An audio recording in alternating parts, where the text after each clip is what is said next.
ओम नमः शिवाय, हर हर महादेव, जय महाकाल। कैसे हैं आप सभी शिव भक्त? आप सभी शिव भक्तों को मेरा प्रणाम है।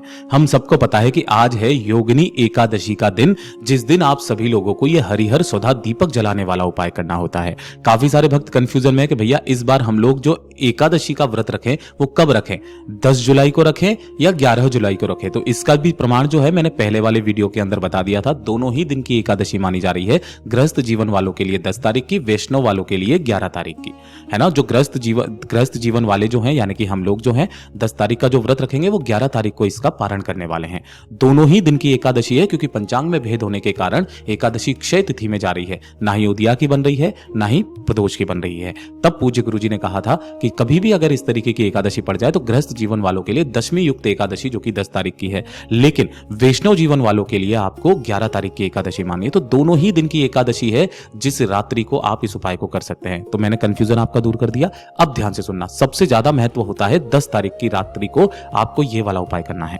गुरुदेव ने हरिहर सौधा दीपक का कारण बताया कि ये वाला जो उपाय है ये 2 तरीके से किया जाता है, पहला और दूसरा। दोनों को एक एक करके समझिएगा। सबसे पहले तो एक वो चीज होती है जब आप हरि और हर का मिश्रण करवाते हो, अर्थात जब आप एक ही दीपक में 2 बाती लगाते हो और दोनों ही बाती कैसी होती है, गोल बाती, फूल बाती, ठीक है ना, जैसा आप चित्र में देख पा रहे हो। इस वाले दीपक को जब आप जलाते हो, एक शिव के नाम का यानी कि हर के नाम का और एक हरि के नाम का, इसे बोला जाता है हरिहर। तो ये वाला जो उपाय होता है ये होता है आपकी मनोकामना पूर्ति के लिए, आपकी इच्छा पूर्ति के लिए। कोई विशेष मनोकामना, पुत्र प्राप्ति की कामना है, नौकरी की कामना है, जो आपकी कामना है उस कामना के लिए तो 2 गोलबाती दीपक का विधान होता है। और इसी के साथ में जो अगर आपने एक ही दीपक के अंदर 2 लंबी बाती लगाई हैं, ध्यान रखना 2 लंबी बाती लगाई है, एक हरि के नाम की और एक हर के नाम की, ठीक है ना। 2 लंबी बाती जब लगाई जाती है, या आपके घर में धन, संपदा, वैभव की वृद्धि के लिए होता है। यह वाला उपाय आपकी कुल की वृद्धि के लिए। यहां तक कहा गया कि उस व्यक्ति के जीवन में कभी भी उसकी कुल की वृद्धि रुकेगी नहीं, कभी उस परिवार की सत्ता में कभी कमी नहीं आएगी, उस परिवार का मान सम्मान गौरव हमेशा वृद्धि करता चला जाएगा। तब ये 2 लंबी बाती का दीपक का विधान बताया गया है। तो पूज्य गुरुजी ने कहा आज की रात्रि आप सभी लोगों को एक छोटा सा काम करना है। रात्रि के समय क्या, पूज्य गुरुजी ने तो यहां तक कह दिया कि जब आपके सूर्य अस्त हो जाए, तो सूर्य अस्त के बाद कभी भी, चाहे 7 बजे, 8 बजे, 9 बजे, 10 बजे, 11 बजे, कभी भी आपको दीपक तैयार कर लेना है। अगर आप मनोकामना पूर्ति के लिए कर रहे हो तो दोनों ही गोल बाती का, और अगर आप धन संपदा वैभव की अपार वृद्धि के लिए कर रहे हो तो दोनों ही लंबी बाती का दीपक बना लेना है। इसके अंदर आपको लगाना है कि इसके अंदर भरना है आपको घी। कोशिश करना गाय का घी मिल जाए, और इसे लेकर के आपके घर में या घर के आसपास कहीं पर भी अगर बेल पत्र का पेड़ है, ध्यान रखना एकादशी तिथि के दिन इस पेड़ के नीचे मां लक्ष्मी जी का वास होता है, भगवान नारायण का वास होता है, महादेव का वास होता है शाम के समय पर प्रदोष काल में, ठीक है ना।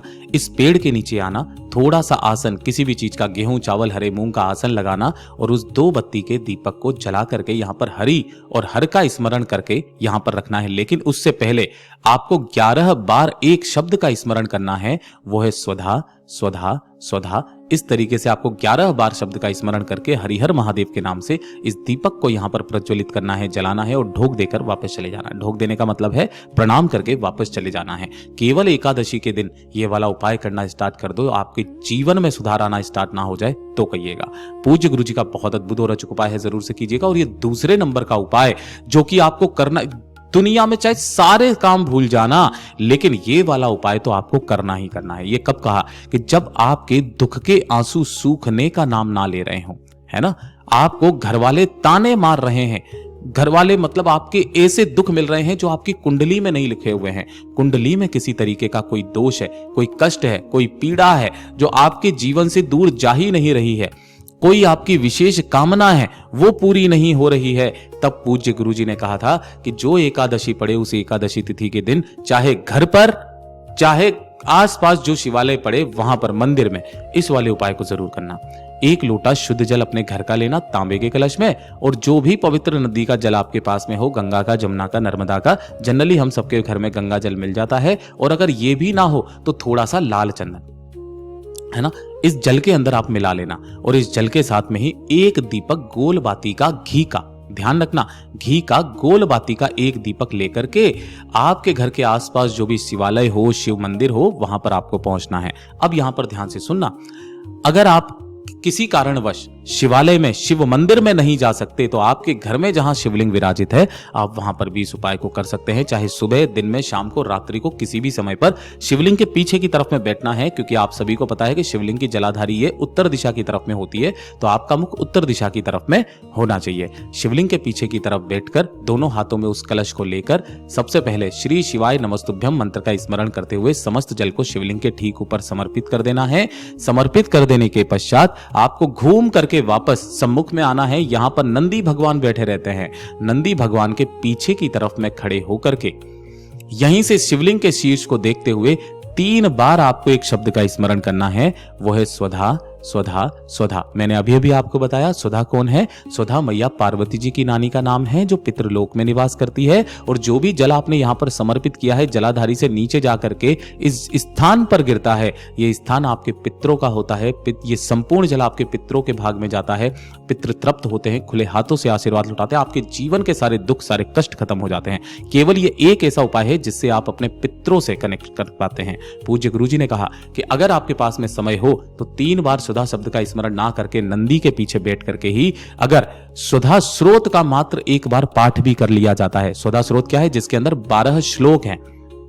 अगर उनका एक बार मात्र पाठ भी कर लिया जाता है तो एक बार पाठ करने मात्र से आपको 100 बार श्राद्ध करने का और सभी तीर्थों में स्नान करने का पुण्य फल भी प्राप्त होता है, जो कि ब्रह्मा जी के द्वारा रचित स्रोत है। तो जब आप इस उपाय को करके जाएं, तब शिवालय की चौखट पर या वहीं पर उसी के पास में एक घी का दीपक अपनी कामना कहकर के प्रज्वलित करके जाएं, और फिर आप देखिएगा कि आपके जीवन के दुख और कष्ट खत्म होते हैं कि नहीं होते। पूज्य गुरु जी का बहुत अद्भुत और रोचक उपाय है, जरूर से कीजिएगा। और सबसे अंतिम उपाय जो पूज्य गुरु ने आज के दिन बताया था कि अगर किसी भी व्यक्ति की बीमारी खत्म होने का नाम नहीं ले रही है, कोई ना कोई कष्ट, कोई ना कोई बीमारी शरीर में है, असहनीय दर्द होता है, असहनीय पीड़ा होती है, तो एकादशी तिथि के दिन अगर एक तुलसी की छोटी सी लकड़ी, सूखी लकड़ी, उस लकड़ी को लिया जाए और ला करके किसी भी नहाने की बाल्टी में उस लकड़ी को 21 बार घड़ी की सुई की दिशा में घुमा लिया जाए, और घुमाने के पश्चात अगर इसी जल से स्नान करना स्टार्ट कर दे तो वो व्यक्ति 4 से 5 एकादशी करके देखिएगा, आपके शरीर के जितने भी दुख, जितने भी कष्ट, जितनी भी परेशानियां हैं, वो सदैव के लिए समाप्त होने लगेगी। पूज्य गुरुजी ने ऐसे तो एकादशी के जाने कितने ही उपाय बताए हैं। यहां तक कहा गया कि अगर एक तुलसी का पत्ता महाराज नारायण भगवान को, हरी चंदन की एक बिंदी, हरी चंदन मतलब कि तुलसी की जड़ को जब आप घिसते हो ना, तो ये जो चंदन निकलता है इसे हरी चंदन कहते हैं। तुलसी के पत्ते पर मात्र हरी चंदन की एक बिंदी लगा करके और उसे नारायण के दाहिने पैर पर अगर रख दिया जाए तो उस व्यक्ति के जो कामना से करता है उसकी वो समस्त मनोकामनाएं पूरी होती है।